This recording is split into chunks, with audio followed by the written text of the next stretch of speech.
Good evening, everybody. We'll wait a few more minutes to get everybody who's going to attend here in the Zoom meeting. So we'll probably start in just a few minutes. Thank you.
Good evening, everybody. Welcome to our presentation. Welcome to our first evening with Germanna presentation of 2025. And we're super excited to share this topic with everybody. We think this is an incredible resource, whether or not you're just in genealogy, Germanic history in general. This is a huge, accessible, untapped resource. And so we're going to spend the evening talking about what it is, how you can use it, and then we'll go through some examples. So before we really dive in, if you have any specific names or locations that you wanted to kind of give as examples so we can search through them with you during the presentation, we'll do that at the end. So if you want to brainstorm some keywords, we can work on that later. Before we fully jump in, of course, we want to always thank our Generous Sustainer Circle supporters. We couldn't do events like this without your generous support. And before we introduce our speaker for tonight, I want to also introduce Historic Germanna's Executive Director, Jennifer Herswender, to say a few words, and she's going to kick us off. Thanks, Shannon. I appreciate that. So welcome, everybody. We're really excited to be able to share this amazing resource. Beyond Germanna is something that when I first started back in October of 2022 was one of the very first things that I was introduced to.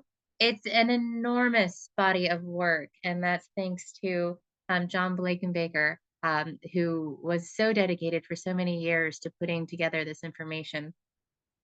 Now, I have the honor to introduce Keith Hoffman, who is Historic Germanna's president of our board.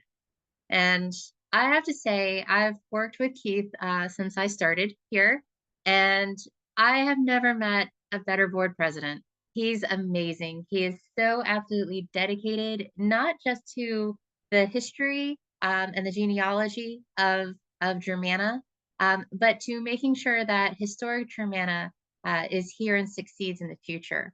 He's here for our long-term success, and we really appreciate him.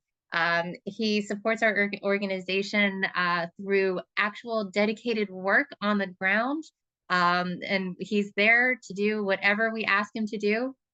He's probably our best, most dedicated volunteer. But I also wanted to say that I come to this work as a sorry guys. We're at home and I have dogs and I should have put them up. So my apologies. But what I was going to say is I come to this work as a historian. And so I look at John Blankenbaker's Beyond Germanna and I read these stories and I see how they fit into the bigger picture of history at the time. Now, Keith is an analyst. So he comes to this from a very different perspective. And it's that creative, different perspective that enabled us to get this body of work online in the first place and to make it searchable in the way that it is online. But then Keith had this great idea to further integrate technology. And so he talked to me, he talked to Shannon, and here we are. We're going to have some really new and innovative ways that we can search this enormous body of work to answer specific questions. And I just have to say that that came directly from the creative mind of Keith Hoffman, and we're really excited to have him here tonight. So with that, I'll go ahead and turn it over to our board president, Keith Hoffman. Well, thank you so much. I really appreciate the work that Shannon and Jennifer do. And of course, you know, we're sitting on a tremendous base of information. So many hands make light work, and hopefully, I mean, also we're approaching our 70th year here in Historic Germanna, and we're sort of presiding on a body of information that is centuries old. And I'm excited to be here. It's our intention to make this available not only for you, but perpetually into the future. So thank you very much. And also, I think, I don't know if John Blankenbaker is there in the audience. I know he signed up, but thank you, John. We would not be here were it not for you tonight. So in any case, there's the opening slide that we have. My email address is keith.hoffman@germanna.org. If you have questions about this, please feel free to send me an email. And we'll also talk about some searches later on tonight that perhaps you'll be interested in. And keep that in mind. And if you have questions or follow-up actions you'd like me to focus on after this presentation, please drop me a line. Next slide, Shannon.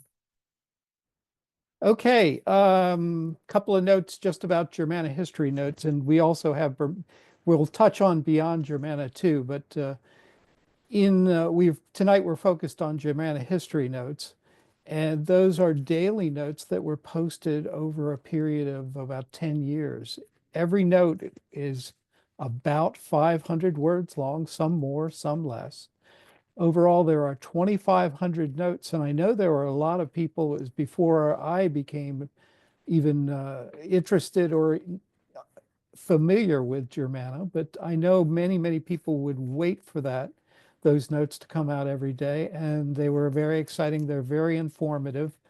There are many of them. Originally, the notes were posted on rootsweb.com by George Derman, and it's only because of his very careful work in formatting and presenting the work, each individual note, that we're able to so easily post them on our website. Now, George is no longer with us, but we're extremely grateful for all the work that he's done. As you probably have heard, it is now, all notes are accessible through Historic Germanna's web portal. And you can also find at germanna.org beyond the Beyond Germanna newsletter, the 15 volumes. And we'll touch on that later tonight too and show you those as well. Next slide. First of all, we could spend a whole evening talking about John Blankenbaker. He's one of the most interesting people I've ever come to know. I think I've met John just once or twice, just had very brief conversations at reunions, but he has just an absolutely incredible career. And I have to say, the voluminous work that he provides for Germanna, or has provided for Germanna, is just a very small bit of the very creative work that he's done in his lifetime. He is an engineer, he's an inventor, and he is a historian, and probably many other things as well. He is recognized as being the creator of the Kenback 1 personal computer, which is recognized by several computer museums. And forgive me as I go back to my notes and get it correct. The best known of the museums is the Computer History Museum in California. But he is recognized as being the inventor of the first personal computer. He is the author and editor of over 6,000 pages that focus on Germanna's cultural history. Just an incredible volume of work. Particularly a gift to all of us who are focused on historic Germanna and the incredible stories that it has to tell. He published 15 volumes. That would be about 1,000 pages of that 6,000 as the Beyond Germanna newsletter over a period of 15 years. And he is also the author of Germanna Record number 18, The Second Germanna Colony and Other Pioneers, which I have to say is just an excellent reference. Anybody who has a primary focus on the second colony certainly should consider purchasing this book. It's just an incredible resource. There's so much information. It's very well laid out, and it's an excellent reference. And if you have an interest, I'm not the only person that appreciates John Blankenbaker. It seems like many people have documented his history, one of which is this website that I've listed here. If you go to kenback.com, it is a site that somebody has created to provide lots of information about the Kenback computer. And they provide just an exhaustive biography of John Blankenbaker on one of the pages. It's well worth reading, particularly if you're an engineer or you have an interest in things of a digital or engineering nature. It's fascinating to read. I also say there is an interview with John on the Computer History Museum's website, which is quite long. It's just an interview that the researcher did with John, in which he tells his life story. And he's an incredibly interesting person. It's very well worth the read. And of course, there's in that slide is a picture of John with the Kenback computer. Next slide. Okay, we're going to talk in a couple of seconds. We will get on the screen and we'll actually go through the Germanna history notes and give you a demonstration, sort of help you maybe kind of vicariously. You can click in your own mind along with this presentation, and perhaps if you're on your computer, maybe you'll start clicking yourself. But before we get going, I just wanted to kind of give you a couple of items of information about the website. First of all, it's best if it's viewed on a desktop. It does not work very well on an iPhone or any small device. It's really, it's just not engineered for that. I do know that I brought it up on my iPad. If you turn the iPad so that the rectangle is horizontal, it actually works pretty well on that too.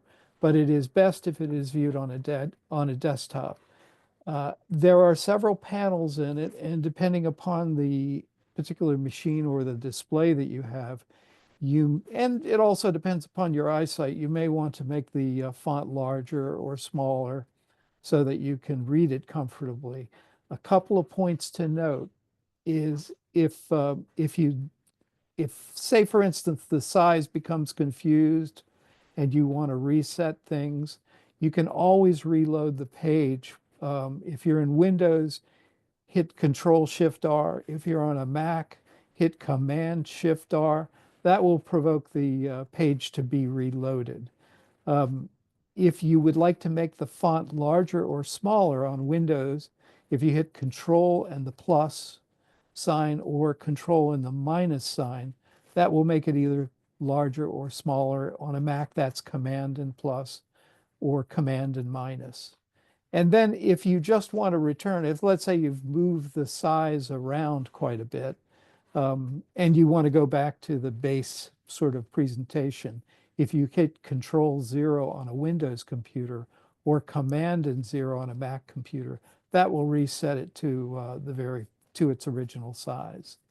So, and then in addition, on this slide, you can see that we have a banner on our Historic Germanna page with a blue banner at the top, and under the genealogy segment, the first item in the drop down, if you hover your cursor over genealogy, it will show Germanna history notes, and you can see that in the slide here.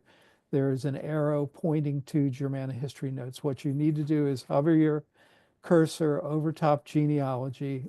The drop-down menu will appear, and then click on Germanna history notes, and that will take you to the opening page. Next slide, please. Okay, this is what you will see once you click on Germanna history notes. And just to give you a guide on this thing, overall, you have two panels. The panel on the right is the panel that you read, and it has the notes. The panel on the left is the presentation panel for either the table of contents, which are hyperlinks to the individual notes, a location index, or a surname index. Now, you'll see this when we go to the demo part, but the challenge here, and this was a challenge with RootsWeb, you have 2,500 notes, and if you try to put all 2,500 hyperlinks on a page, it's just a little bit difficult. So what we've done is we've broken it down using some of this fancy sort of things that are in this wonderful HTML logic that is available to us on the web. So you'll see that we have notes broken down into sections of 500, and then and that would be 5 going from 1 to 2,500. And then within that, each is broken down into increments of 50. And if you click on two headings, you'll get down to groups of 50, after which you'll have individual hyperlinks. If you click on one of those hyperlinks, it will immediately change the page to that page on the right. And likewise, if the first time you click on these headings, it will expand. The second time you click on a individual heading, it will contract. And I think you'll find that you can very quickly move to any note among the 2,500 plus. And that's the goal of this, at least with the table of contents. So next slide, please. One of the things that we were able to do when we put this on the web or prepared it, and because it was so nicely sort of organized on RootsWeb ahead of us, is that we were able to go through and pick off or devise a list of locations. And as you'll see in the next slide, we also address surnames. And we were able to go through and actually make an index. And with that index, we were able to make a lot of hyperlinks, each of which identifies a page in which the information occurs. So if you click on the little tab sort of at the top there that says location index, you'll see the alphabet appear. And for any letter where there is a location that begins in that letter, you'll be able to expand that. And in this case, say the letter B is reveals Bern and Bethlehem, two places that are mentioned in the text. And then when you'll be able to see all the hyperlinks to the individual pages that have those locations. Also, you'll note, you can just barely see it here, anywhere we had a surname or a location, we were able to note that and go through the body of the text and then bold out those particular words so that when you do bring up a page, the words on the page that happen to also exist in the index pretty much um, are bolded so that it makes a little bit easier. So you might find yourself really kind of almost picking and choosing, sort of like going through a grocery store, trying to research a little top or a very particular topic by either the location or a surname. And this will provide some help as you do your examination. Next slide. Okay, so the big one is the surname. What we were able to do, to the extent that well, we had a lot of surnames. As a matter of fact, we did have all the Germanna surnames, and then we also went through beyond Germanna, and John, at the end of every volume, put together an index with surnames. So we took all those surnames and we added them, and literally there are thousands of them. And then we've searched through all the content, found all the content either where we just had a surname or where we had a surname and a credible given name after it. So that's what we have. And so if what you can see here is references, if all you kind of have is the surname, you get a lot of references on some names, some of the more popular names. And then if you have a given name after the surname, or maybe even two, a given name and a middle name in some cases after the surname, you can get specific references to those. So at this point, I guess probably, if I'm really successful in this presentation, once we've sufficiently explained this, I'm going to lose everybody as they immediately do the internet thing and go off into their own particular interest. But I guess that'll be an indication of success if that happens. So that is the location index and also the surname index. And Shannon, can you move it on to the next slide, please? Okay, so what we're going to do now is we're actually going to go and forgive me as I go through on my own presentation, so I keep the place here. But we're going to go through, and Shannon is going to do a demonstration on this so that we don't just talk about it, we do it. So here Shannon has gone to germanna.org, and she is now moving her cursor over that blue banner at the top, and you'll see that the cursor, when it rests on genealogy, there are a number of entries that pop up. Just beneath the very first item is Germanna history notes. So if she puts her cursor on that and clicks it, Germanna history notes is presented, and that of course is lower in the page. And so now what Shannon is going to do is show you the business of sort of breaking out these numbers. If you look on the left there, it says notes 1 to 500. If you click on that once, it'll reveal the notes in increments of 50 between 1 and 500. And then beneath that, let's say you're interested in finding note 10. If Shannon, there you go, Shannon placed her cursor on top of notes 1 to 50, clicked on it, and all the notes from 1 to 50 are presented below. And then if she's interested in note 10, if she clicks on note 10, it immediately pops up in the right panel. And so now you just, it's at this point, it doesn't make a lot of sense to talk about it. It's sort of, you have to go in there and do it and experience it. And there are nuances to moving around because the two panels move independently. You have to have your cursors focus on one panel or the other in order to move that panel in specifically.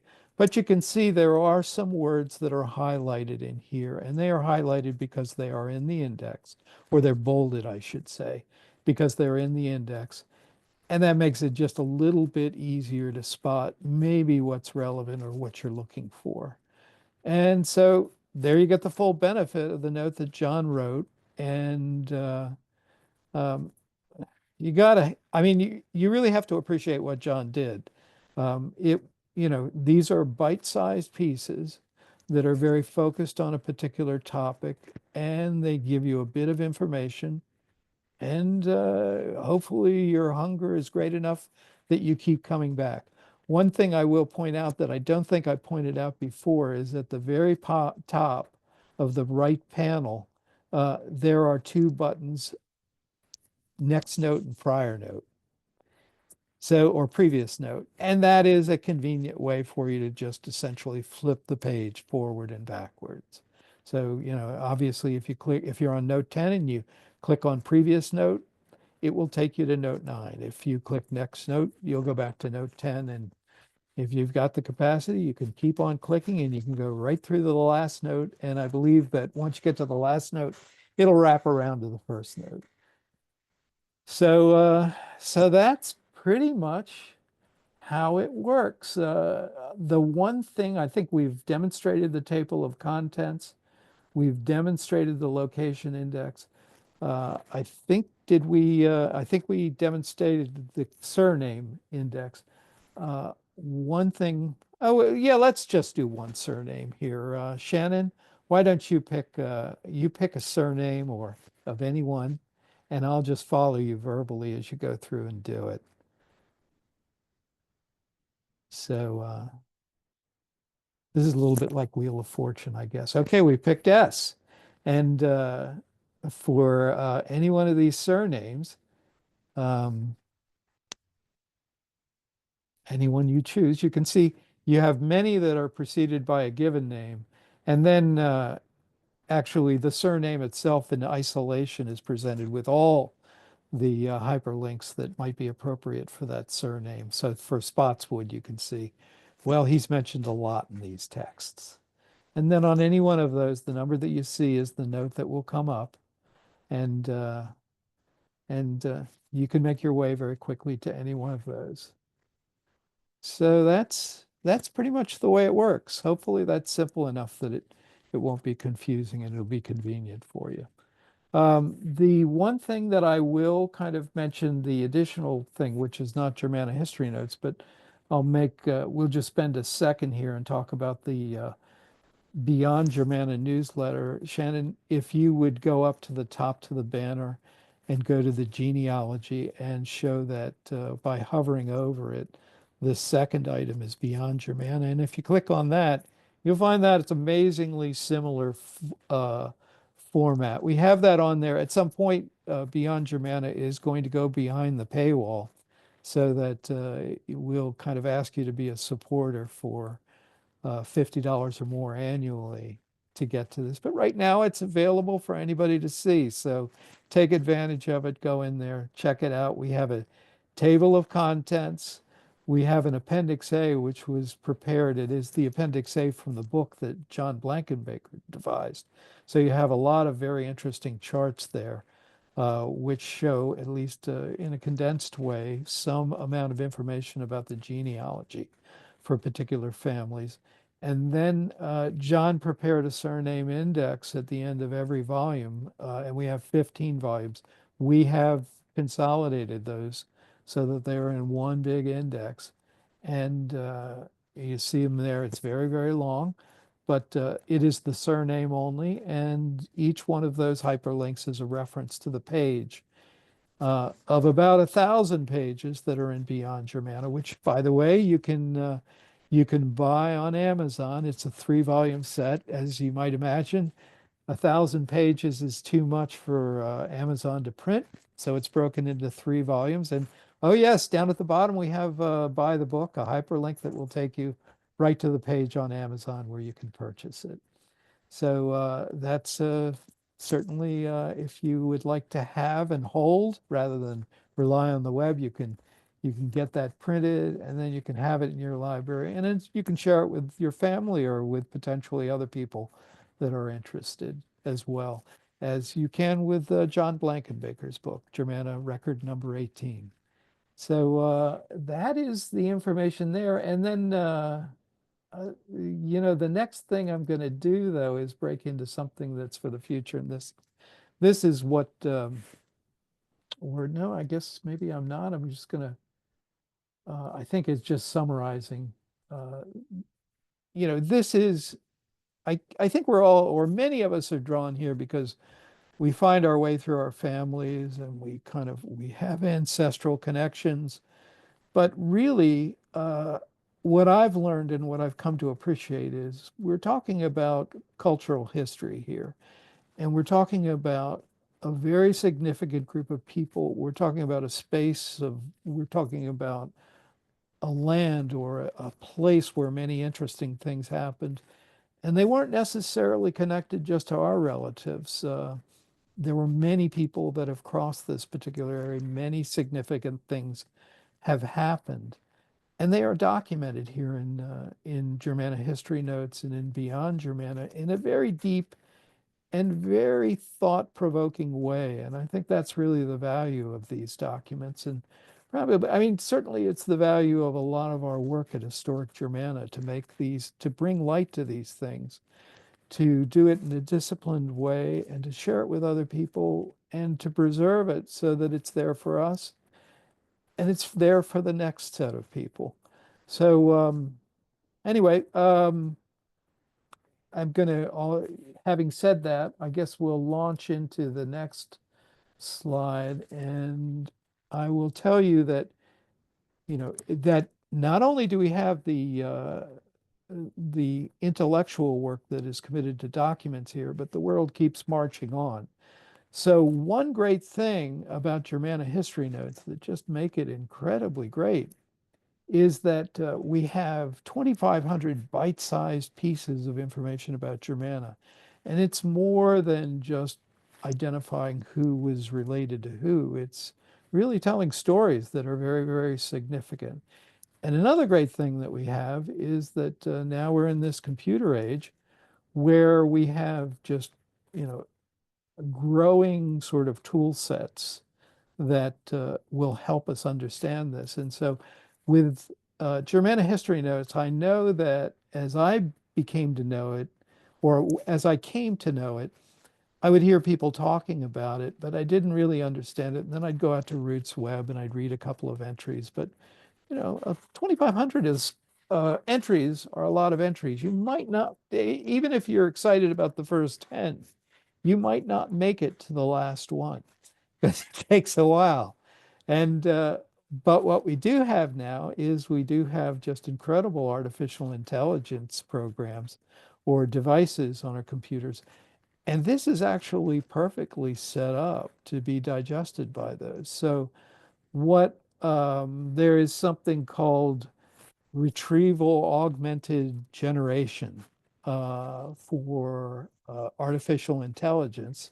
And I've been able to, and this is an offer, everything that I say after this point is it's a personal offer that I'm offering you. And this is why you might want to note my email address, which is keith.hoffman@germanna.org.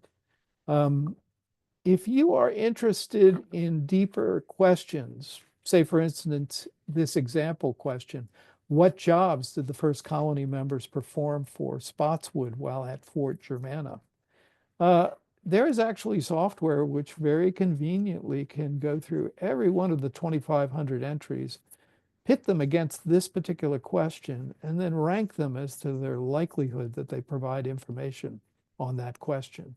And having done that, that's what we do. We go through and we pick off those which are most likely, which in this case, they are the reference notes that are listed down at the bottom. So you can see that note 1140 and then a note 468 and so forth on down the line provide substantial information to answer this question. And then, believe it or not, you can actually get some sort of or what they call large language models that will review all those, and they'll attempt to give you an answer to the question. So what you see here is actually an answer that was devised by a very simple large language model. So the answer to the question is, and this is, it's more or less it's not perfect, frankly. It reviews the information that's written, and you could have information that is presented tongue in cheek. It doesn't know that it's serious or tongue in cheek, or maybe stated as the negative of what it's really trying to say. So you have to be careful about it. But in this case, it did respond that the first colony members primarily performed labor tasks for Spotswood at Fort Germanna. They cleared ground for farming, built houses, and helped construct the fort's palisade and blockhouse. They also watched for the Indians and tended to animals such as cows, pigs, and chickens. And that particular sentence was drawn from the information in notes 1140 and 1143. Next slide, Shannon. We have one more.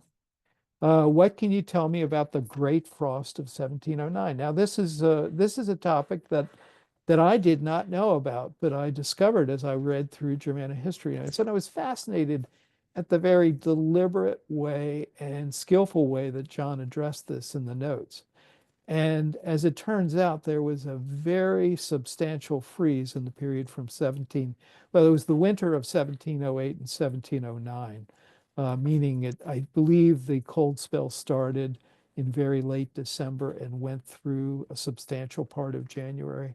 And it was horrendous. It was not just meaningful to the people that emigrated out of Germany. It was something that affected all of Europe. And this particular process, once it was posed, that question was posed, it was able to go through and find these particular comments from notes 1128 and 844. And there's a note 33, should you be interested, that you can review and would provide some information about that. So what I would say is, next slide, please. This sort of tool is something that's available to us, but it's probably not the type of thing that really is going to work well with genealogy. Your best bet is going to be to either go to those charts in Beyond Germanna or to trace the information that you can find through the surname index, because these relationships are not always clear and they are very complex and not really addressed the same way that questions larger, more I don't know, non-family related questions might be addressed. But John has a great deal of information about cultural history in this. So what I'd suggest to you is, imagine that you ran into John at a reunion and you wanted to ask him a general question. Well, this is your opportunity to pose that question. And if you're interested, or if you have some questions that you think might be answered or researched, say, for instance, another topic might be the sequence of events that Alexander Spotswood encountered as he developed the iron production industry. You can actually ask a question like that. I have, and you can ask this particular device to sort of note the critical events and to list them out in chronological order, and it will do that. It will give you some sort of answer, which for me was very enlightening. So if you have a question like that, please feel free to put it in an email and send it to me, and put Germanna history notes in the subject line, and I will gladly research that and send you back what information that I get on that. So let me see. I'm losing my way here. I think I'm just about at the end of my presentation, and I see it's 7:40. So that's probably not bad. I've probably exhausted all the patience that's out there. So I'm going to open it up and ask Shannon to come back in, and we can respond to any questions that people have. Thank you, Shannon. Yeah, no, thanks, Keith. This was very thorough and informative. And, having worked with you on this presentation, I know quite a bit now about this database, and I plan on using it, in the future in my future research. I think it's really cool to add, I don't know if the word is texture to like the colonists' lives and to what life was like at Germanna at various points. It adds, these little details about like the Great Frost of 1709. I had no idea about that. And, you're like 1709, 1714, how does that connect? But it adds this layer of intrigue that you wouldn't otherwise know. And I think these resources have a tendency to do that. If anyone has any examples they want to look up, any questions, we can absolutely hang out here. We're also respectful of everyone's time. So if you're ready to go, you're ready to go, ready to explore on your own. Like Keith said, that means we've kind of achieved the purpose of this webinar. If you feel empowered to go out and search on your own, search these thousands of Germanna history notes. But otherwise, if anyone, if you want to pose a question in the chat, or if you're feeling like you want to shoot Keith an email with a more like specific question, absolutely do that too. His email is on the screen as well. You can also email me. My email is sdoherty, DOHERTY at germanna.org if you want to share any questions you might have or points of intrigue. And again, we want to thank our super generous Sustainer Circle supporters. In addition to our iron sponsor of tonight's program, Catherine Brown has generously sponsored tonight's presentation. So we are super grateful for that. Again, thank you to all of these names here on our list. We couldn't do these, educational programming like tonight's event without your support. And if anyone, doesn't have a question, or Keith, I don't know if you have Oh, anything you'd like to finish. But I'll just yeah. say, tell your friends, please. The basically the value of all this information is really expressed through consumption. And good information is only good information. Oh, it's sort of like food, it's only good if you eat it. Uh, and that's what we're here for. We are here to provide information and to share it. And we encourage you to do the same. Share your information with us. So we'll be looking at the web reports and hoping for more clicks. And we're very thankful for your presence tonight. Very excited that we had this chance to talk. That's it for me, Someone, Shannon. I have a quick, it looks like a question was popped in the chat, a more like general question. So this might be a answer over email kind of thing, because it's a more historical based question. Their general question: my understanding is there were no encounters with Indians. Is there a reason that can be identified for this versus encounters at other settlements? Keith, do you have any thoughts on that?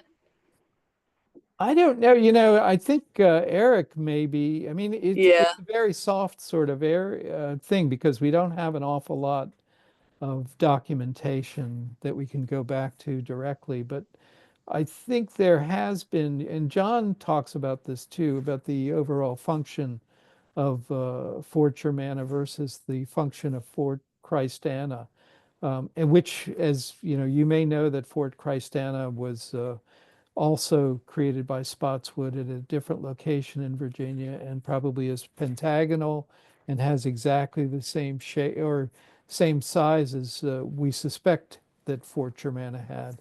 But Fort Christana was created exactly for that purpose of mediating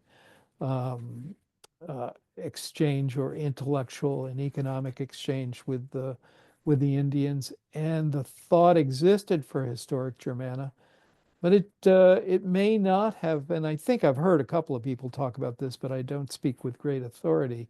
It just may not have been an issue sort of at this particular location at this particular time as it was for Fort Christana.